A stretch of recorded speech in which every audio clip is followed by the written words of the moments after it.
점프업의 김용입니다. 이번 시간부터 제가 좀 차근차근 이제 좀 집중적으로 해가지고 일단은 용접사에 대한 그 마인드라든지 이제 기술적인 부분이라든지 이런 부분을 좀 체계적으로 좀 차근차근 가려고 합니다.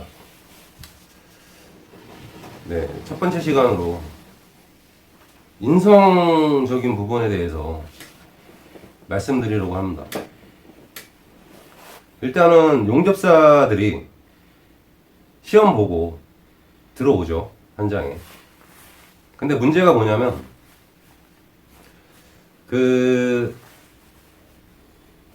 시험 보고 들어왔는데 현장에서 이제 그 내가 내 나름대로 연습한 부분, 연습하면서 생긴 노하우라든지 뭔가 그 알게 된 부분, 이런 부분을 현장에서 직접적으로 내가 실력을 발휘해서 뭔가를 보여줄 수 있느냐, 이게 중요한데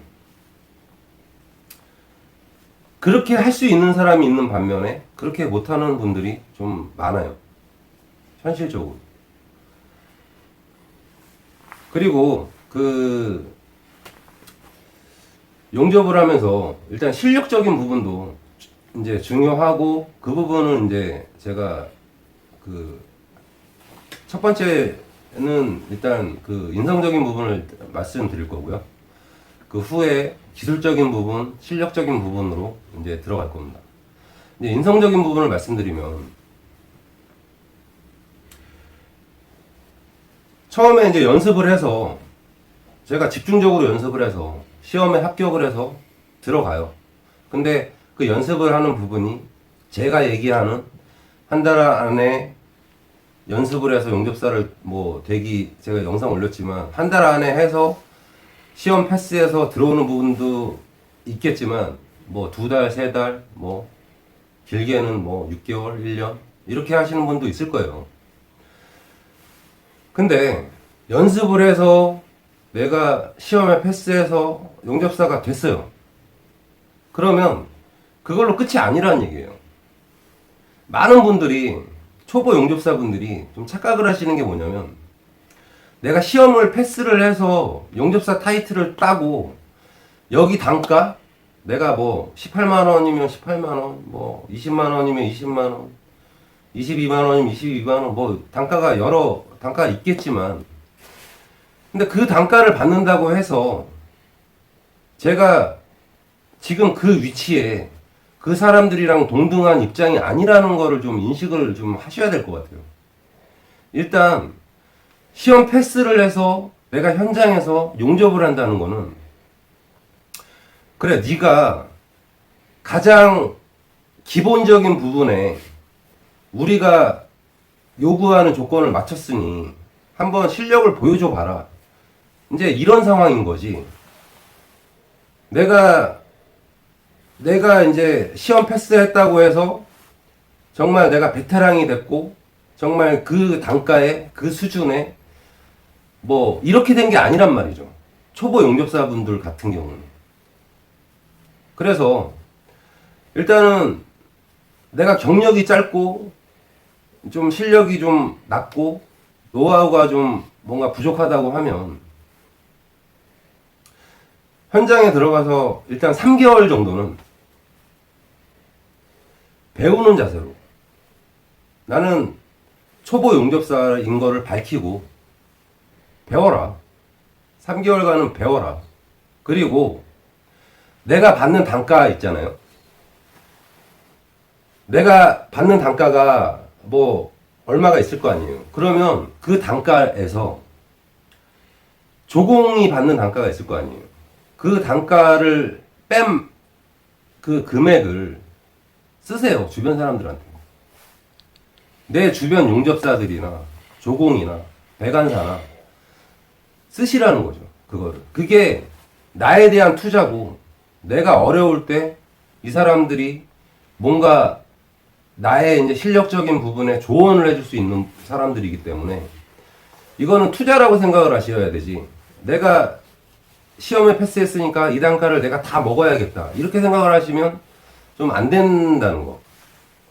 최소 3개월 정도는 내가 받는 단가에서 조공 단가를 뺀 그 금액만큼은 좀 주변 분들한테 쓰시고 조언도 얻으시고 뭔가 이렇게 좀 그 투자를 하셔야 된다는 거. 그리고 두 번째, 내가 용접을 현장에서 응접을 하면서 내가 실력적인 부분이나 노하우적인 부분이 부족하기 때문에 많은 변수가 있지만 돌발적으로 생기는 변수가 있어요. 이 기본적인 변수가 있고 돌발 변수가 있는데, 기본적인 변수는 좀 초보자 분들도 이렇게 잡아나갈 수가 있는데, 돌발 변수가 갑자기 터진다. 그러면 이게 내가 이제 그 부분에 대해서 경험이 없기 때문에 당황을 하게 되고 실수를 하게 되고 조급해지게 되고 뭔가 그렇게 되다 보면 굉장히 꼬이게 되거든요. 이게 그 뭐라 그러죠? 그 뭐지? 마인드? 당황했어요? 그 당황해서 그 내가 이제 할 수 있는 그 능력을 최대치가 100이면 이게 점점 떨어진다는 거죠. 70, 50 평상시에 할 수 있는 능력에 대해서 현저하게 당황하게 되면서 떨어지게 되는 거죠. 근데 돌발 변수가 생기건 뭐 일반적인 변수가 생겨서 문제가 생겼을 때 당황하지 말고 인정을 하시면 돼요.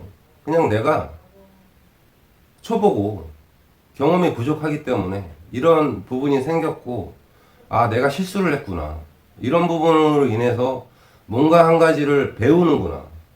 내가 그 실수를 한 걸 인정을 하고, 뭐 때문에 내가 실수를 하게 됐는지, 그 원인을 찾고 분석을 해서 결과를 내가 그거를 느끼면, 그거는 나한테 굉장한 앞으로 경험적인 노하우적인 부분으로 도움이 되게 되거든요.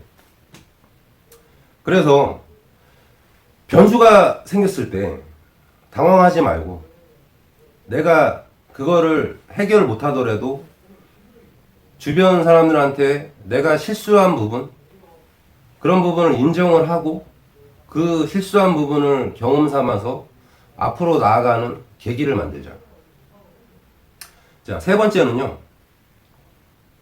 공과 사의 마인드에 대해서 제가 좀 말씀드릴게요. 우리가 일을 하면서 저 같은 경우는 이제 관리자들하고 절대 거의 말을 놓지 않아요. 나이가 어린 사람이건 제가 만만하건 저는 관리자들이랑은 좀 항상 제가 존대를 하거든요. 관리자들이 저한테 형, 형님 뭐 해도 저는 그 평상시에는 존대를 합니다. 공적인 자리에서. 그리고 사적인 자리에서는 사적인 관계를 안 가지려고 그래요. 그게 왜 그러냐면, 물론 그 관리자들이랑 뭐 친하게 지내고 뭐 그러면 좋을 수도 있어요. 근데 제가 지금 뭐 현장 경험, 저는 뭐 한 15년 차인데, 제가 15년 현장 경험을 하면서 느낀 바로는, 저도 이제 관리자들이랑 친하게 지냈을 때도 있었고, 뭐 거리를 둘 때도 있었고, 이런저런 상황을 이렇게 비교를 해보면 적당한 거리를 두고 적당하게 지내는 게 제일 편한 것 같아요. 내가 공적으로 친하게 지냈는데 내가 공적인 자리에서 문제를 일으킨다든지 실수를 한다든지 인성 부족으로 인해서 뭔가 문제가 됐을 때 이 사람들이랑 굉장히 껄끄러워지게 되고, 그리고 또 관리자가 또 반대로 뭔가 이런 인성적인 부분에서 문제가 됐을 때 저랑 또 껄끄러워지게 돼요. 그러면 사적으로는 친한데 공적으로는 껄끄러워지죠. 그러면 어떻게 될까요? 결론은 튕겨져 나가게 돼요.